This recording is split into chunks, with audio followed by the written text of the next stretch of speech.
Guys, bad news continues to pile up for Marvel. They did have a big hit last year with Deadpool and Wolverine, but as we know, Captain America 4 Brave New World, which, brings Sam in, not as Falcon, but as the new Captain America, is going to be off to a rough start because I was talking to Valiant Renegade earlier, and I asked him, what do you think the budget is on this movie? And he is estimating that it is north of $400 million, which means this movie needs to make at least $1 billion if this movie wants to come anywhere close to breaking even. That is, of course, before marketing. But this movie looks like it's going to open to about anywhere between $80 and $100 million with a projected domestic total as like the highest of $280 million. It is not looking good for this film. Can you make it make sense to me that this is debuting on Valentine's Day? Black History Month. Is that why? Yes. How do you, did they say did it that? They did it for Wakanda Forever as well. Did they say that? I don't know if they said it implicitly, but they did the same thing with, and actually that is a point that I thought was interesting. Bizarre. So first of all, the initial critique makes perfect sense. That's extremely pandery. It's weird. I don't know why you do that, but it makes more sense for Black Panther, where racial identity and Wakanda and Africa are all tied into it, whereas Captain America is supposed to symbolize all of America, but it does fall over President's Day, right? President's Day weekend. So they have a long weekend, so that at least makes a little bit of sense. We've got Thunderbolt, President Thunderbolt Ross. Who the heck gets President's Day off? That's unless you work at a bank. I just saw the other day that Trump ordered everyone back to the office too, like all the government federal workers, employees, because there were only like 6% of them going into the office on a regular basis. The rest of it was totally abandoned. So funny. The crazy part about this is if you look at these articles, it's like it's comparing it to movies like Shang-Chi and the Eternals and the Marvels, which are all part of literally the worst era in Marvel history. These are not the movies that you want to be compared to. So if it's going to open between 80 and 100 million, just as a connection there, I believe, if I remember correctly, that Captain America Civil War, which was the last Captain America entry before this, last one was Steve Rogers, it opened to $179 million. Mm-hmm. And they're saying as a point of bragging rights that this is set to open to 1.2 1.2 times what the Marvels opened, which was $47 million, which was abysmal. I mean, still, the Marvels, didn't that cost like half as much? Yes. Okay. So and there's less anticipation for that than for this, which was surprisingly voted by the people. One of the most anticipated movies, the most anticipated blockbuster movies of 2025, which is insane to me. The closest thing that I can think of is that Quantumania opened to about the same amount, about $144 million or $104 million. That movie cost $388 million to make, so there was no way that movie was going to make any money either. But this is what happens when you put your movies through extensive reshoots and rewrites, because the political landscape in which the messaging of the movie was on was pulled out from underneath it, and it's no longer relevant anymore.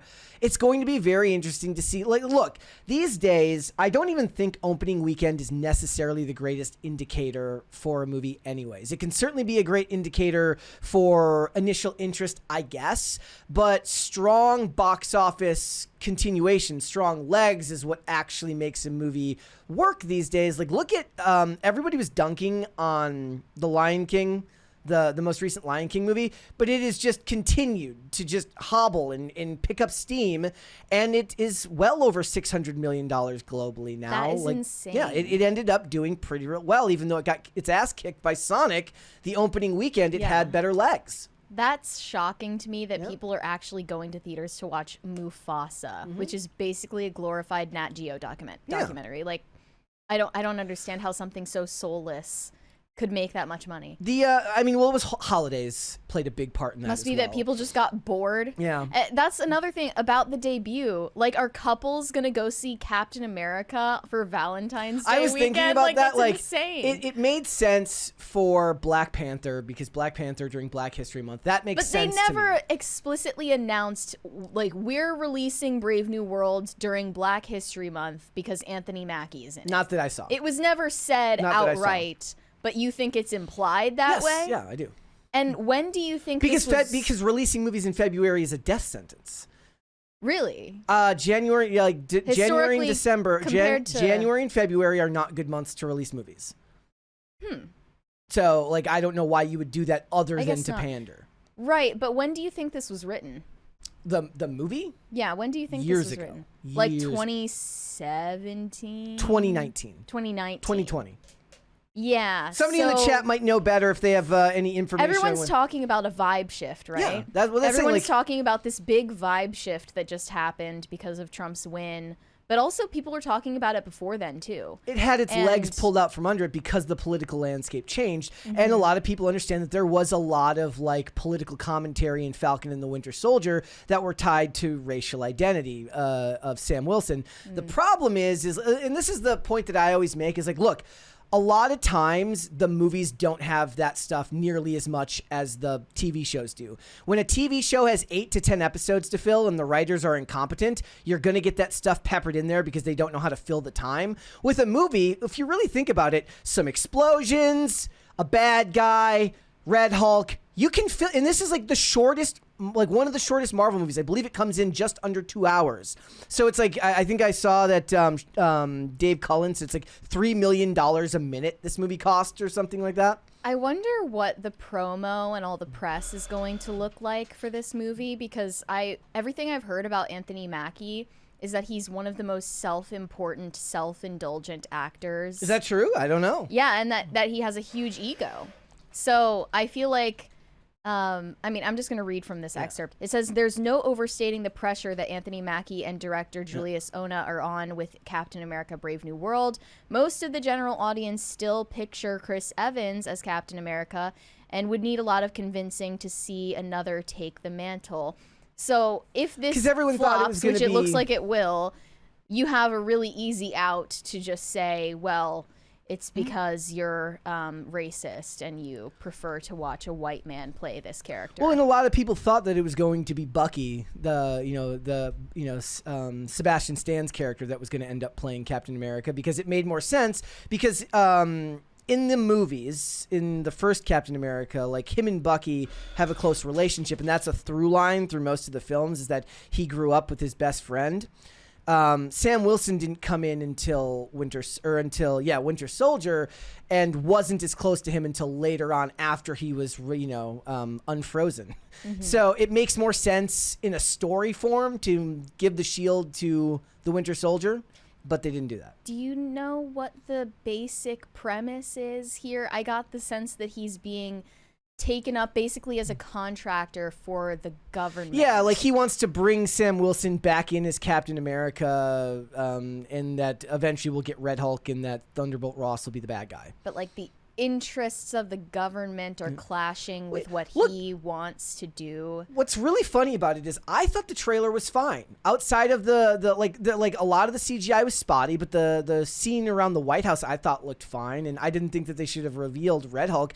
To me, if the movie stays away from identity politics, I can imagine, and as we know, I'm not a good gauge of this. I saw somebody on Twitter the other day say, like, Brett seems like a good guy outside of his horrible movie taste. Okay, that's fine, right? Like, I love the big budget box office slop. If all it is a bunch of people punching themselves, punching each other in the head, I'm usually okay with that as long as you stay away from weird identity politics and the pace isn't super plotting. But the problem is, if the idea here is that this went through like endless reshoots, right? And they spent $400 million reshooting this movie like 2 or 3 times, and all you got out of that, again, the final runtime on this movie is 1 hour and 58 minutes. First of all, to me, that's a win anyways. But that doesn't signal something good for the movie that you remade the movie 2 or 3 times and all you got out of it coherently was 1 hour and 58 minutes. Yeah, still glad that it's under 2 hours. But the problem is like we're in this era now where when a movie costs that much, it doesn't even matter if it's the greatest movie in the world. Making that much money back isn't easy.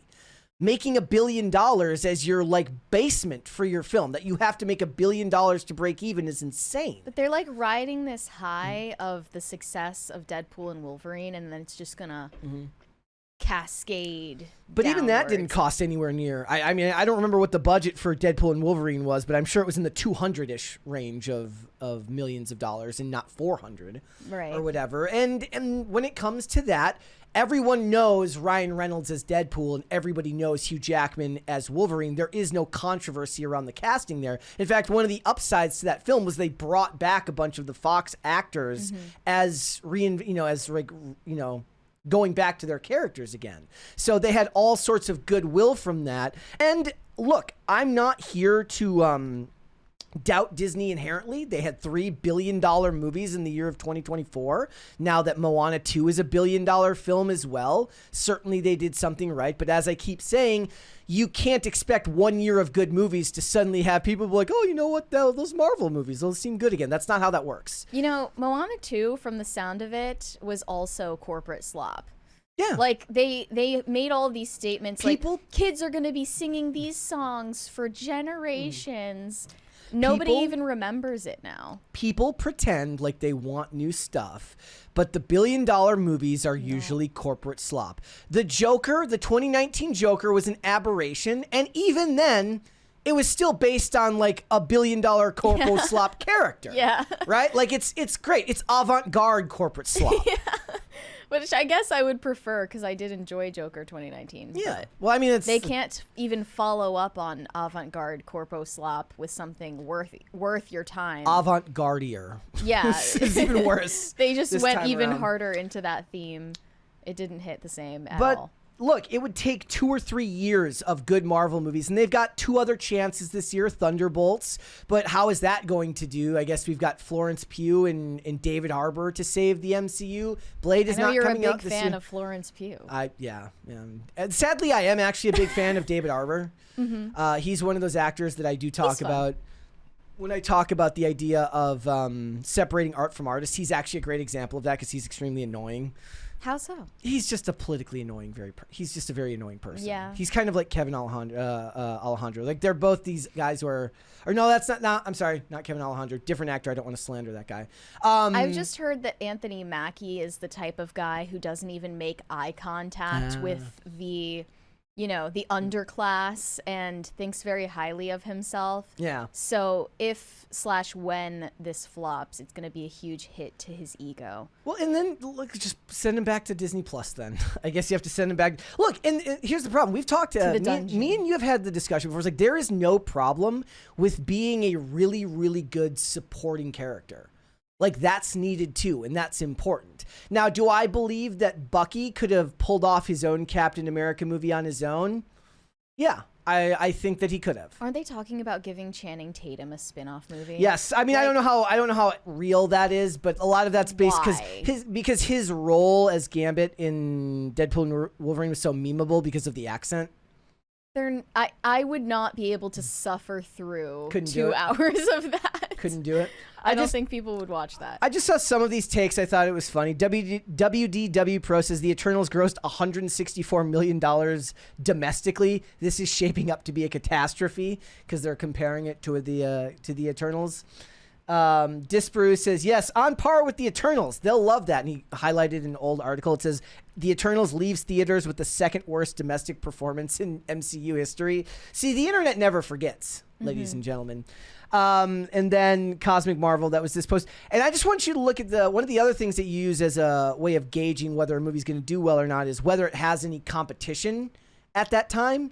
And there isn't really a lot coming out in February that's on the same plane as that. So on the same weekend, on the 14th, we get, this is on Peacock, Bridget Jones' Mad About a Boy. Is that Bridget Jones' Diaries? Yeah, Bridget they're Jones' making Diaries? another Bridget Jones with So- Renee Zellweger. So which also I don't on have high hopes for. also on February 14th is Paddington in Peru. Not really the same audience, but I bet you that movie does really well. People love Paddington. Yeah, I bet you that movie does really well. I've heard good things. The Unbreakable Boy comes out February 21st. Does not look like it's in the same. It's about a boy with autism. Wait, who stars in that? I think was this the Zachary Levi one? Yeah, Zachary Levi. Yes, it is. Yeah, I heard that they actually completely shut down production and decided not to release it, but then there was some kind of shakeup with the production of it. Oh, and okay. Well, then they it's getting decided to released. release it way later. Yep. So they feel like maybe the child star in it, there was some kind of dispute. I don't know. What, related to like the character, like to the story, to the I have subject no idea. matter? I'm not sure, but there was some kind of drama underneath the surface there. Then there's The Cleaner on February 21st. It says when a group I love it. When a group of radical activists take over an energy company's gala and take 300 hostages, their mission takes a turn for the worse when one member takes things to the extreme. Now it's up to a soldier turned window cleaner. Okay. Literally hanging outside the building to save the day. I might skip Captain America and go to see that. Yeah. So, make of that what you will, guys. Marvel has a long way back if they want to regain the public's trust, but we'll have to wait and see, but I don't see them breaking even on this movie. Thanks for watching. Listen to full episodes of Pop Culture Crisis on Spotify. Keep up with us on social media and make sure you subscribe and ring that bell so you never miss the show. Bye, guys.